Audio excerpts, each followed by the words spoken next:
step 10 or current or self-assessment in Malama Aloha Pono, where am I being, because I'm upset today, I know exactly where I was dishonest. I just don't want to answer it. How can I do it without writing it down? And when I write it down, one line, just a phrase, it opens it up to where, now I see, wait, another phrase. Welcome to Aloha Speaks, home of Malama Aloha Pono with Alexander Noman. Aloha, Alex here. And I am really very excited about this kind of content, especially the writing part of what is basically segment 3 of Malama Aloha Pono, the personal assessment, or in the 12-step program, the step 4 or step 10, the inventory part. The bullseye is actually segment 6, the self-love. I can't get there. The reason I use I instead of we, like in the 12-step program, in the Alcoholics Anonymous book, it says we. And someone I was working with the other day said, it says we, and was saying about other alcoholics, and I'm saying I can't speak for other alcoholics or drug addicts or anyone addicted to anything, relationships, or because I have to make assumptions that I'm not willing to make. But I will acknowledge it says we in the book. I also go to meetings and people say things completely relatable to me.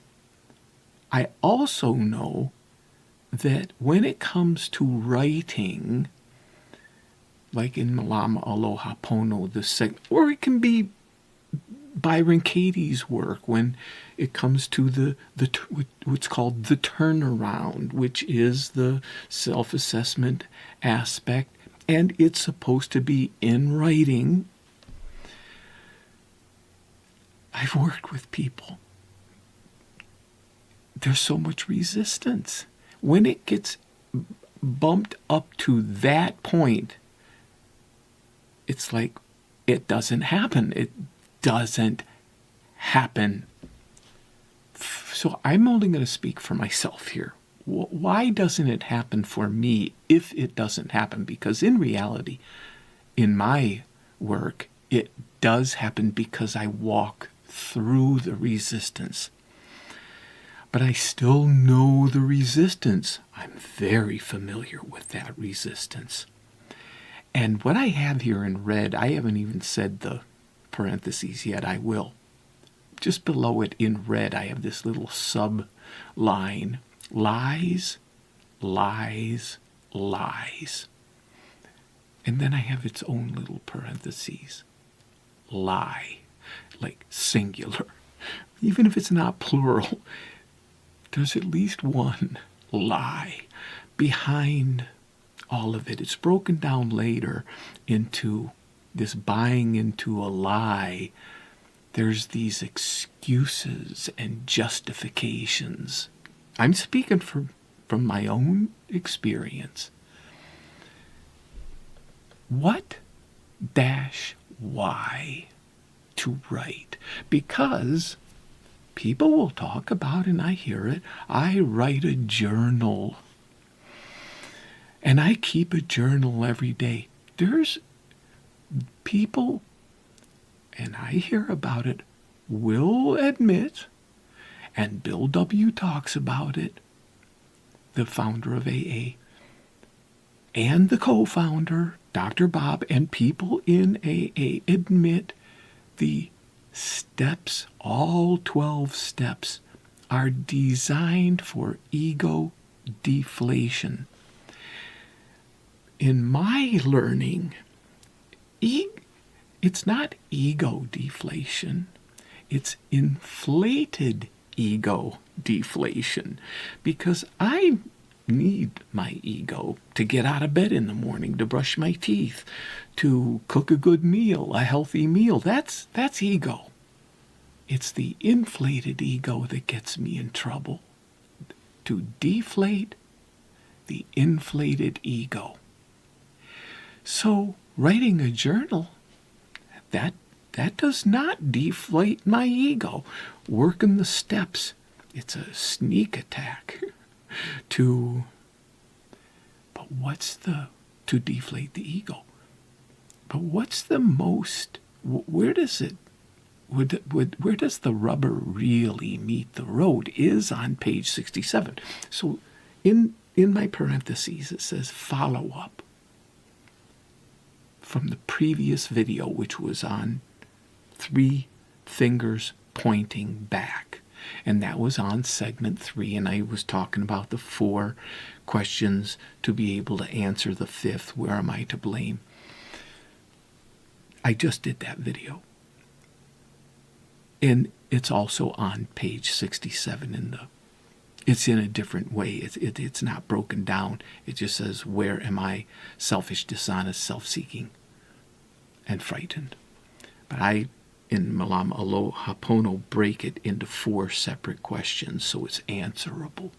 So that 5th, where am I to blame? But in that entire video, I never once said, like I have in previous videos, because I go over it frequently, because it's such a core issue, but it's not the bullseye. The bullseye is segment 6, the self-love. How can I get there if I'm being blocked by the inflated ego? So I have a slash after that follow-up, the previous video, inflated ego busting. So it's about that. Versus self-humiliation, because of what my ego, and I'm coming from my experience here, is saying, well, I don't want to humiliate myself. I'm fine to go right up to the edge of those questions and going, oh yeah, I see where I was. Yeah, I can see where I was dishonest a little bit, and I see where I was selfish a little bit, but it's still, and I talked about how the other person has to be disregarded entirely in the last video. But when I'm allowed to get away with not writing it down, I'm still completely denying how I'm not disregarding the other person entirely, and I'm seeing how I'm selfish, but I'm denying that I'm imagining it.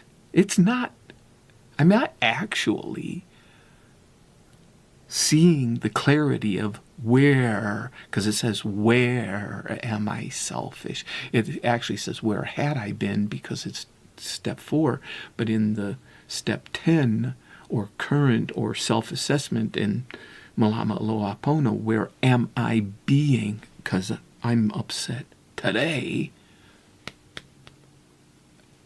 How can I do it without writing it down? And when I write it down, one line, just a phrase,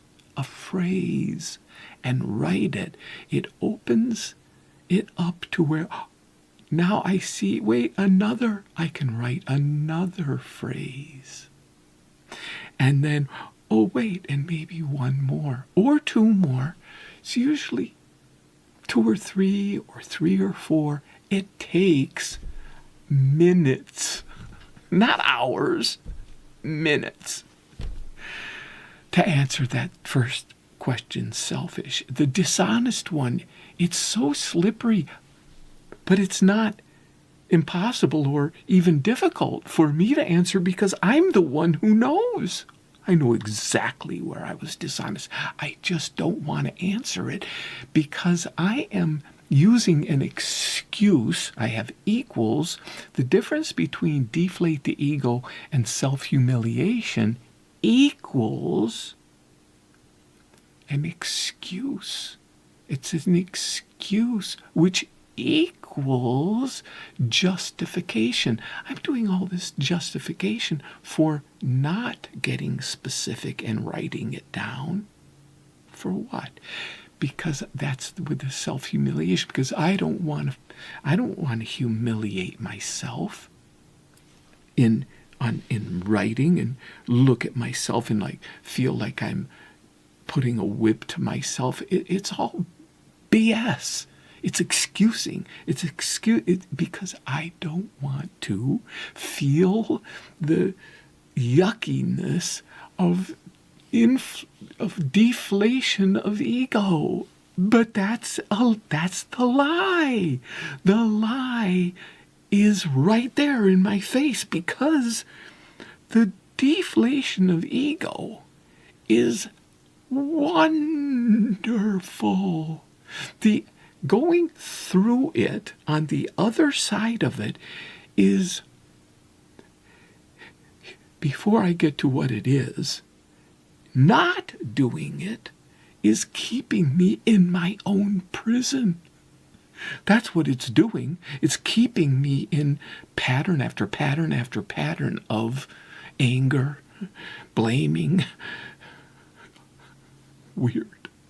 weirdness of patterns of behavior with relationships that don't work, instead of getting on the other side of seeing how it doesn't work, of seeing the destructiveness, of seeing how I need to make reparations with these precious, precious people that I'm supposed to be loving, that are in the position of, wait, I love these people, and I'm treating them this way because with the position prior in the prison I'm in, I'm going, they're treating me. Look at what they're doing to me. And I'm not even seeing what I am doing to them. It's insane. So what happens on the other side of walking through this is it's walking through a door, getting to the other side of this justification and resistance and excuses, to beginning freedom, because where it's headed is that self-love. There's still some other things, but it is that beginning. Until next time, aloha.